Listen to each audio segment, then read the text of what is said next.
Hey guys, I should have said hi ladies, hi mom, hi Mima. So I decided that I know Mary's been showing you videos, Mima, and so I thought, you know what, I'm going to read to the girls. I'm going to read a story for them, and I found this book. Mom, you will maybe recognize this, Bedtime Stories. I think you used to read it to me when I was a little girl. I remember some of the stories, and so I thought, you know what? That's going to be great. I'm going to read and see what you think. If you don't like it, you know what? No worries, not to worry at all. I just thought I would, yeah, Rex is back there. I thought I would come and be in your home with you for a little bit. Today I'm going to read The Storm. The Storm. Okay? Hi, Mary. Ken should have been a very happy boy, for he was he not at the seaside for a glorious 2-week vacation? Did he not have a brand new bucket and a spade? Had not Daddy given him a new boat with red sails? Did he not have a beautiful sand to play on and the cool, refreshing sea from which to bathe? He did, but he was not happy. He had just had a very good dinner, but he was still not happy. In fact, he was feeling very rebellious, and he looked it. There was an angry scowl covering his face. His lips pouted out quite a half-inch.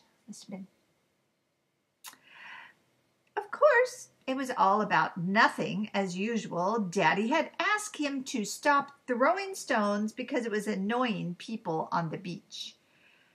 Ken thought that he should be allowed to throw stones as he wished, and Daddy had to say stop with a lot of meaning in it.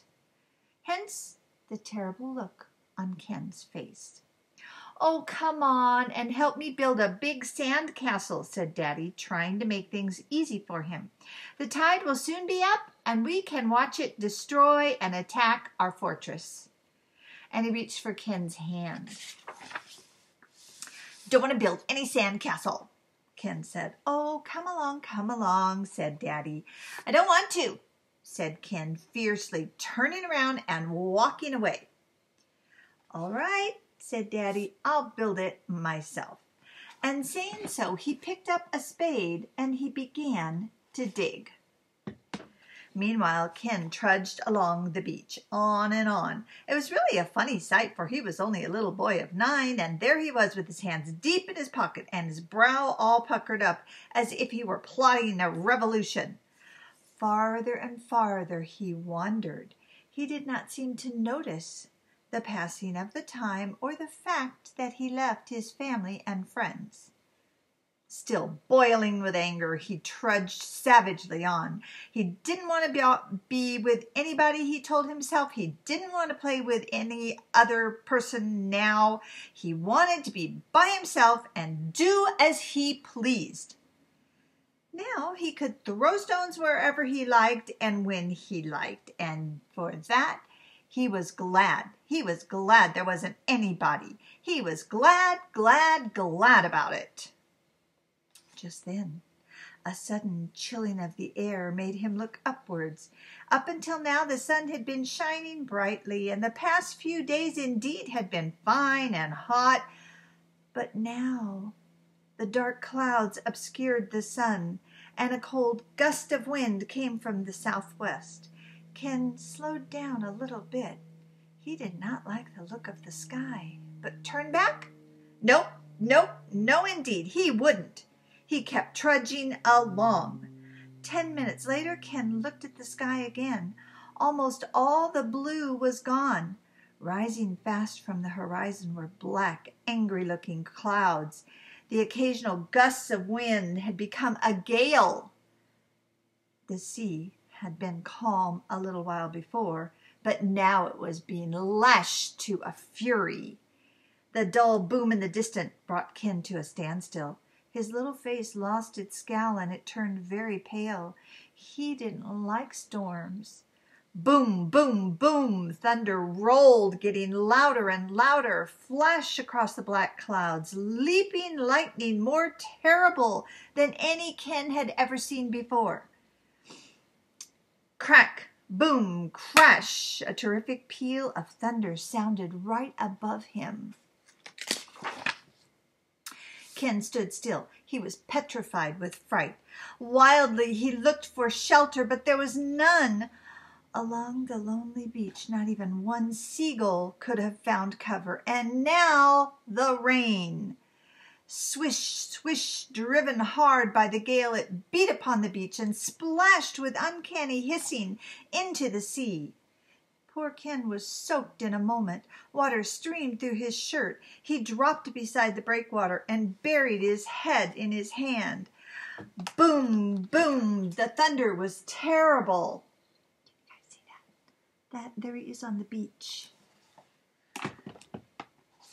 Oh dear, Ken cried to himself. Why did I come so far away? I wish I'd stayed with the others. Oh dear, will the thunder never stop? Crash! Another terrifying peal of thunder over his head. It was too much for the little chap. Tears flowed at last down his cheek, mingling with the rain that was pouring in torrents over him. Ah, what was that? Another sound reached his ears amidst the storm. Surely that was a footstep. Someone's walking on the beach somewhere. Oh, how welcome the sound. Ken looked up and he peered through the breakwater and the blinding rain. Hooray! Yes, someone with an umbrella held close and low before him as he fought his way against the gale. Ken felt as he had never been so glad to see anyone before. He called out, but his little voice was drowned by the storm. Crack! A flash and a report right over his head again. Ken was again huddling beside the breakwater. But the footsteps drew nearer and nearer, and Ken peeped over. Yes, there was the umbrella, much nearer now. Then another fear gripped his heart. Would this person care for him? Would he want to stop in this storm? Would he want to share his umbrella in rain such as this? Ken huddled down again in fear and discouragement. Why had he come so far alone? The footsteps stopped, and Ken looked up. The umbrella was overhead.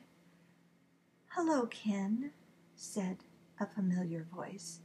What on earth are you doing here? Oh, Daddy, you came. There he is with his daddy. You came for me, cried Ken, and tears were breaking out afresh as he threw his arms around Daddy. Oh, I'm so glad you've come. I'm so sorry I was so mean. I won't be naughty again. Oh, that's all right, son, said Daddy. We'll forget about that. But if you ever want to go walking on your own again, I hope you won't choose a day like this. And then, with the gale behind them and the thunder gradually rolling off into the distance, they walked back hand in hand together. I like that story. You know, it's unconditional love. It's how we all try to love each other, no matter what. Even when we're mad, even when we're upset, things happen and we need the people that we love the most. Okay, guys, let me know what you think, or not. I know you're busy. Everybody's busy. So I just wanted to say I love you girls, okay? I hope you have a great week.